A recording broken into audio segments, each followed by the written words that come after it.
again, protecting your professional growth and development. And I've been prefacing all these messages with the word protecting over the past several months, and I still got a few more. And I'm saying that you have got to grow in this business. You have got to develop in this business. You have got to learn. You've got to expand in this business. Because you were a superstar 5 years ago, that may not translate into you being a superstar today. Because the world is evolving. The world is expanding. The world is shifting. The world is changing.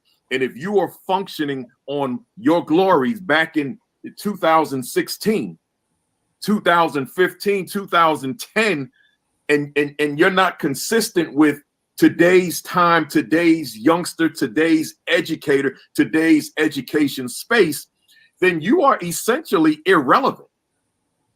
So you've got to make sure that you protect your professional growth, your professional development, and carve out time to engage in it. I don't mean solely reading. I don't mean solely attending a conference, a workshop, an institute, or an academy. I'm also talking about just the discussions with people who have been in your shoes, or people who are in your shoes but working in a different building. And then here you come together and compare notes, right? So I'm saying whatever the means of professional growth is, whatever the means of professional learning may be, I'm just saying to you to engage in it. Engage in it. Make sure that between today, May 1, and tomorrow, May 2, you have grown professional. See, I'm not saying between now and the next 6 weeks. I'm saying grow by the day. That matters, right? My word of the day / word of the week. Great Saturday, everyone, and welcome to episode 113 of the Leadership Academy. I am Dr. Sheikah Houston. We are the Leadership Doctors of the REALL Academy, and we thank you for joining us. Good morning, everybody. We are ecstatic to have you this Saturday morning, and we are very excited about being here to bring some of the same information that you heard from Principal Hurt this morning, because as usual, he was absolutely on fire. So thank you, Principal Hurt, for paving the way for us this morning and laying that groundwork. We this morning want to tell you just who we are. And you heard just now, Sheikah told you that we are your leadership doctors.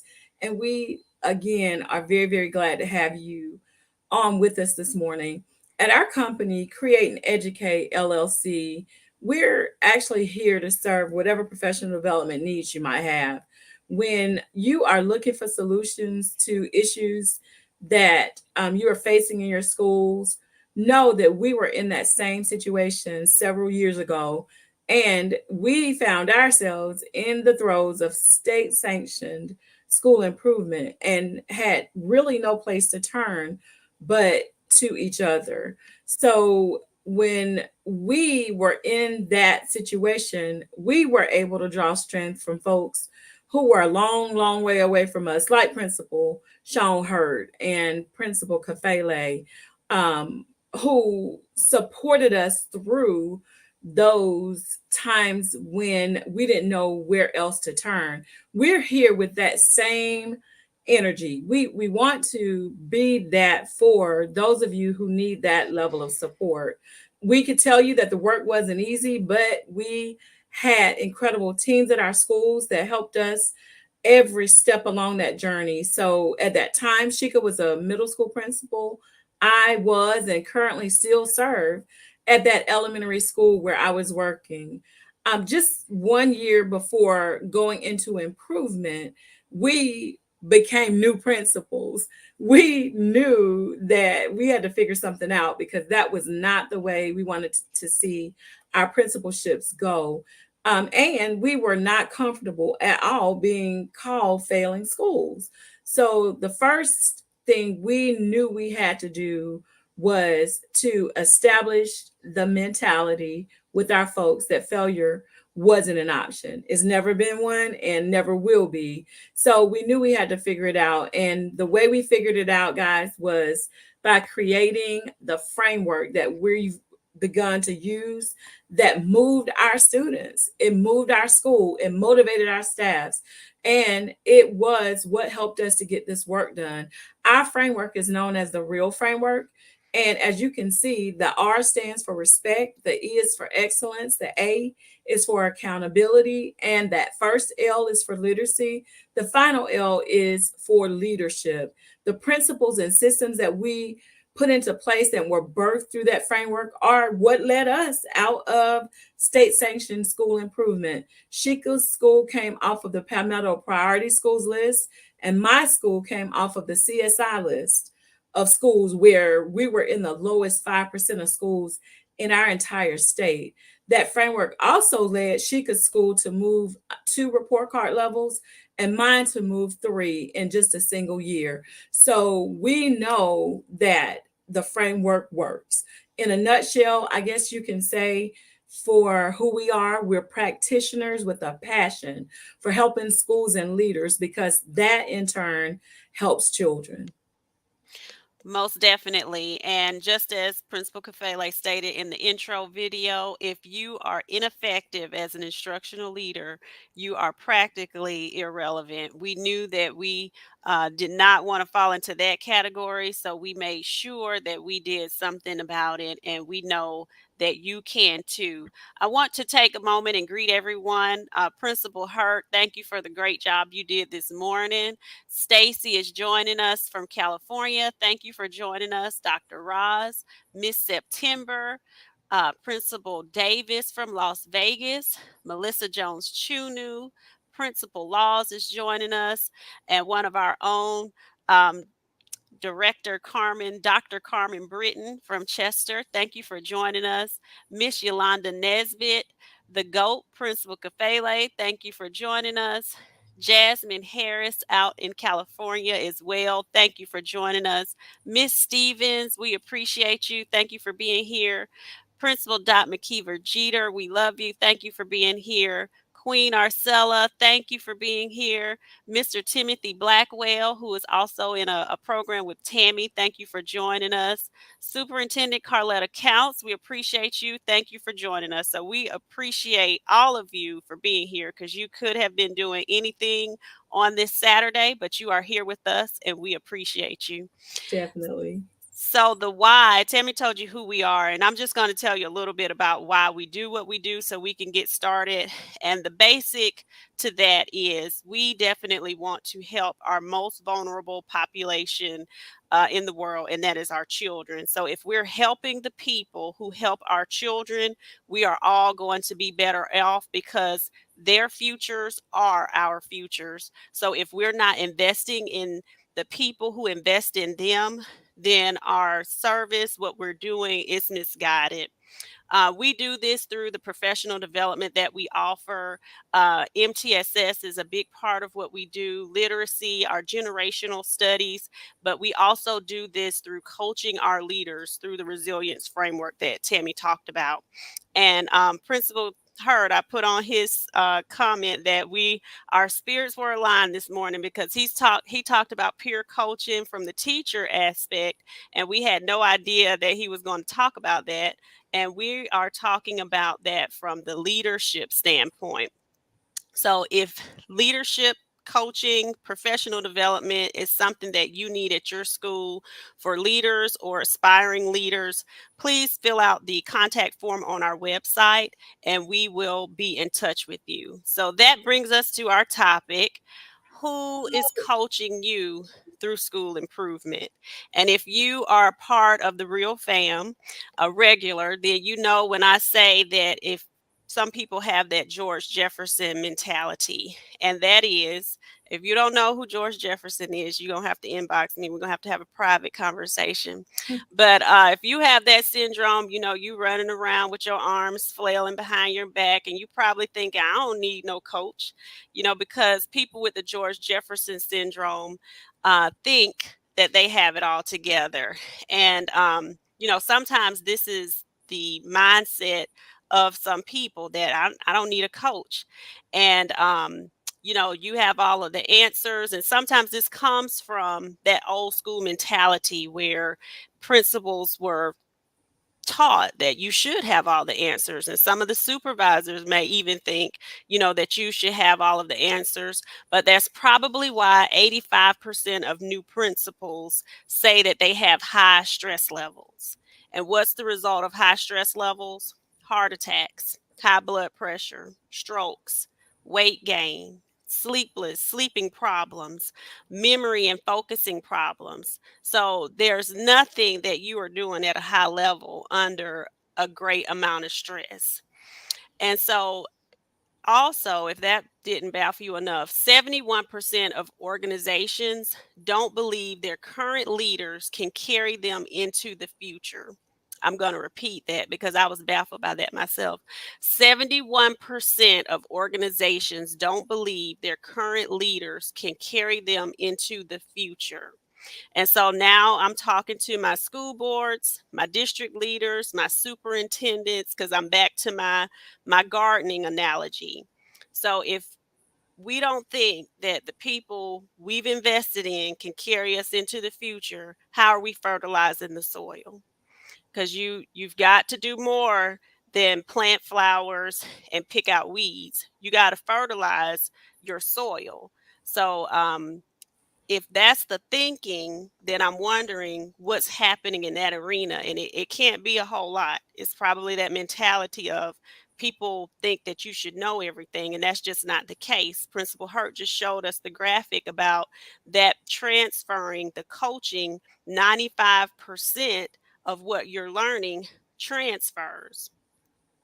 So if you feel like that, you don't need. Okay, and now also with principals and APs, in the place of employment, though 70% of your leaders, and this is everybody, district leaders, superintendents, principals, because we also have APs, 70% of leaders are looking or thinking of looking for a new place of employment because they don't have support or recognition. So I'm going to say that again. 70% of leaders are looking or thinking of looking for a new place of employment because they don't feel like they have support or recognition. And one of my famous quotes, people who work with me, I say this all the time: what are we doing? If the people who are in charge of the organizations have employed people that they don't have any faith in, the people who work for them don't feel like they got support, obviously nobody's communicating, because if the two groups just talked, they would figure out, well, hey, this is what you need, let me supply it.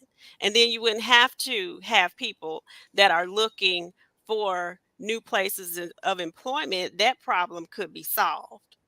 But that's not what we have in our organizations. Unfortunately. But when we ask ourselves, what are we doing? Like, what are we doing? You think nothing. Like we're doing nothing but the same thing. Shika and I had this conversation the other day. You repeatedly do the same things that you've been doing forever and ever and ever. School looks exactly the same by design as it did when we were in high school. That is insane. Children have changed, and so we need to change. That's where coaching comes in. One of the things that Shika mentioned before that is very important to us, you have to be able to recognize when your folks are in a bad place. When we were going through school, that process of the school of improvement identification, I think she could probably felt the same way, felt just like one of those leaders. You don't have anyone you can ask the question of because everybody's looking at you like you should already know this. Why don't you know what it is you're supposed to do? I don't know what I'm supposed to do because I've never been in school improvement before. I've never heard of CSI. Why? Because I am a brand new principal. So a coach would have been something that was very beneficial. Now, I have to say this because a part of the process provided me with a coach, and she was absolutely phenomenal. And I shout out this morning Glennis Brooks, because many of the things that we're talking about this morning are things that she did provide. But she could talk before about that bias that exists, that leaders and that thought of they don't need coaching. Coaching is just for teachers, it's not for leaders. But does that even make any sense? If coaching is good for teachers, then why shouldn't it be good for leaders? You want to provide your leaders with the support that they need from wherever they can get it. And honestly, if you put it simply, you when you have a coach, that coach can help you identify blind spots in your practice. It can help you identify blind spots in your school. It can help you identify blind spots in your district. Coaches are people that come in and support. They're not there to tell you what to do, they're thought partners. The thing that we do as coaches is we recognize the fact that you're the expert. No one knows my school better than me, and nobody knows your school better than you. That's why, in that turnaround process, when the state used that whole process to come in and take over schools, they aren't getting any better results because you know what? What did you do to support the leader? The people you brought in were worse than the leader that you had there. So they ended up having to back away from that and say, wait a minute, we better try something different, which is how I ended up with that coach. Remember, coaching isn't the mentorship. We provide mentorship, and a mentor can coach you on some things, but the two are not the same. And it's not the same as somebody who's training you. As I said, we do coaching, we do mentoring, we do training, we do all three, but each have has its own very unique and different quality. You see the visual, the coaching and leadership and the training as well as the mentoring do come together because there are aspects of that overlap, but there are different approaches to supporting leaders because it provides a different layer of support. Again, the coach is there to guide you, to help you to think about and self-reflect, to really just hone in on your practice so that you can get better. Maya Angelou says, she has a quote that says, you do the best you can until you know better, and when you know better, you do better. That's what the coach is there to help you to do, to find your better. That's right. Thank you for explaining that graphic, Tammy, and everybody who's joining in. I see Josh has joined us as well. There are several benefits from coaching, and just like Tammy stated, the three are not the same. They are completely different. So we wanted to make sure that people know that. Sometimes people get those crossed up, and they are all important, but coaching does something differently than mentoring and also that training piece. There's a number of benefits to coaching, and we're going to wrap this up before it's time for us to switch over. But the one biggest thing is that communication piece. And one of the biggest complaints from teachers is that there's poor communication. And when you really look into organizational management, one of the biggest complaints from people is that the communication is poor. Coaching helps you find those blind spots that Tammy was talking about in your communication. Um, People who go through coaching have reported that they feel like they're a lot better in communicating. And when you have that communication that's better with your leader, from teachers to staff to parents, you can build that teacher self-efficacy that we know brings about those larger impacts on your student achievement.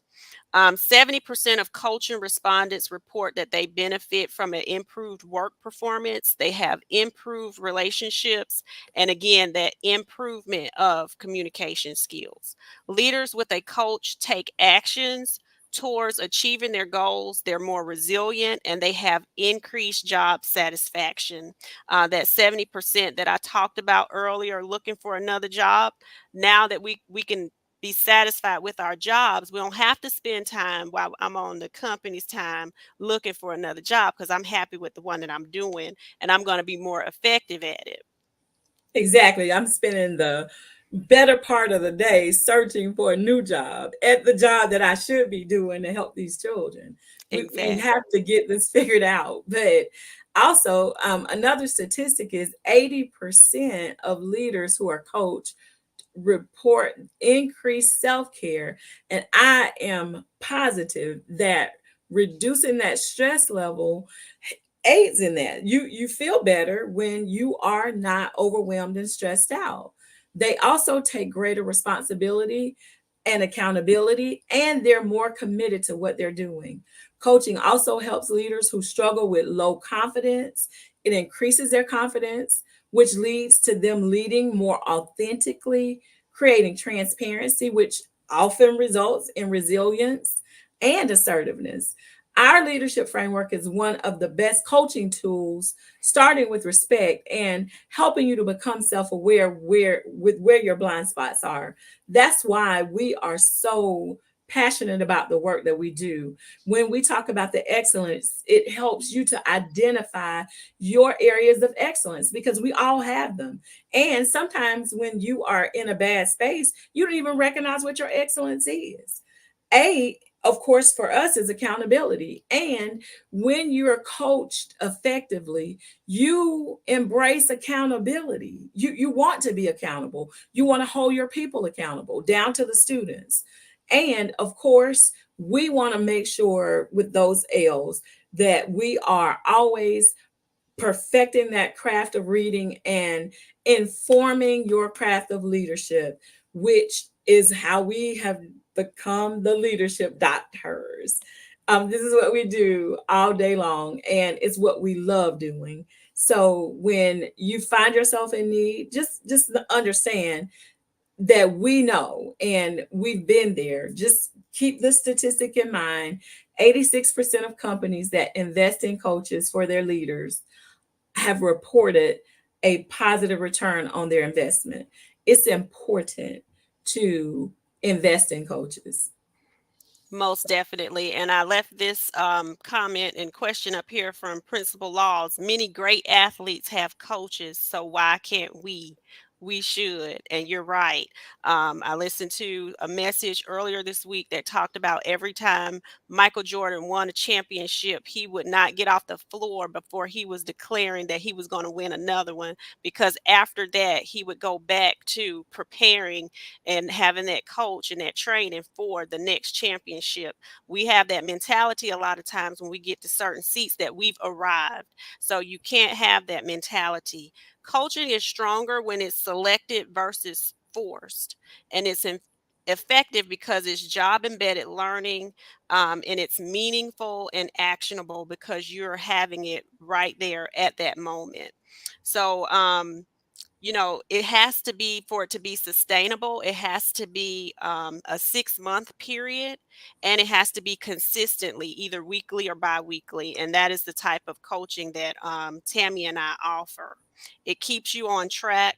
And we are not just people who woke up one morning and said, oh, we want to be coaches. We are trained. We're cognitive coach trained, and we know how to facilitate that properly, because it's more than just being a mentor or a trainer. It's a different skill set. So leaders, what is your blind spot? You probably have reflected on this, and you probably have an answer for that if you're a great leader. But I will ascertain to you, if you haven't had that outside lens, like Principal Kafele talked about in that intro video, a different perspective on answering that question for you, then you potentially may have a few more blind spots. So I am Dr. Sheikah Houston. Thank you for joining Dr. Taylor and I in the Real Academy. We are the leadership doctors. We create spaces that thrive at create and educate. Thank you all for joining us. Please hop over to Principal Kafele's page next. Join Josh and Dean Sundays at 7:30, Dr. Roz throughout the week, and back here on Saturdays starting at 10 o'clock with Principal Hurt, and right back here with Create and Educate at 10:30. Happy Saturday, everyone. Happy Saturday, guys. Enjoy the rest of your day.